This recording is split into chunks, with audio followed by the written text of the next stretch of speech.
আসসালামু আলাইকুম। আশা করি সবাই অনেক ভালো আছেন। আপনারা সবাই অবগত আছেন যে বাংলাদেশের ড্যাশিং ওপেনার তামিম ইকবালকে এই হাসপাতালে কিছুক্ষণ আগে ভর্তি করা হয়েছে। তো আমরা সবাই তার বর্তমানে আপডেট সম্পর্কে জানতে চাচ্ছিলাম। বর্তমানে ওনাকে হার্টে রিং করানো হয়েছে। আর ওনার হার্টের দুইটা ব্লক ধরা পড়ছে, একটা 100% আর একটা 70%। অবস্থা এখনো বেশ আশঙ্কাজনক। তবে সবচেয়ে দুঃখজনক বিষয় হচ্ছে তাকে এই মুহূর্তে ঢাকায় নিয়ে যাওয়া হচ্ছে না, কারণ ঢাকায় নিয়ে যাওয়ার মতো পরিস্থিতি কিন্তু বর্তমানে তার নাই।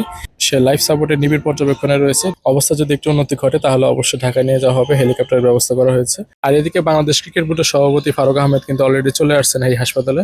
এর পাশাপাশি বোর্ডের আরো অনেক কর্মকর্তা কিন্তু এখানে উপস্থিত হয়েছেন। বিশেষ করে আকরাম খান অলরেডি চলে আসছেন, হয়তোবা কিছুক্ষণের মধ্যে তারা ব্রিফিং করবেন। ব্রিফিং করে সর্বশেষ আপডেটটা আপনাদের মাঝে জানানো হবে। তো বলে রাখা ভালো উনি কিভাবে অসুস্থ হয়েছেন। আজ বিকেএফসি 3 নম্বর মাঠে মোহামেডান এবং শাইনপুকুরের মধ্যে খেলা চলাকালীন অবস্থায় উনি ফিল্ডিংরত অবস্থায় অসুস্থ হয়ে পড়েন। তারপর তাকে হেলিকপ্টার করে ঢাকায় নিয়ে যাওয়ার প্রস্তুতি নেওয়া হচ্ছিল, কিন্তু পরক্ষণে তিনি আরো বেশি অসুস্থ হয়ে পড়ার কারণে এই গাজীপুরের এই হসপিটালে নিয়ে আসা হয়। হসপিটালটার আগের নাম ছিল শেখ ফজিলুদ্দিনেসা হসপিটাল, বর্তমানে এটা কেপিজে স্পেশালাইজড হসপিটাল নামে পরিচিত। এর ভিতরে তার অনেক আত্মীয় স্বজন কিন্তু অলরেডি হাসপাতালে চলে আসছে, বিশেষ করে তার স্ত্রী সম্ভবত হাসপাতালে চলে আসছে। তো পরবর্তী আপডেট পাওয়ার জন্য আমাদের সাথেই থাকুন। আর কিছুক্ষণের ভিতরে হয়তোবা সংবাদ সম্মেলন করে পরবর্তী আপডেট জানানো হবে। তো সর্বশেষ কথা, তিনি খুবই গুরুতর অবস্থায় রয়েছেন।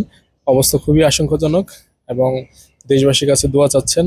সবাই তার জন্য দোয়া করবেন, সে যেন সুস্থ হয়ে আমাদের মাঝে আবার ফেরত আসতে পারেন।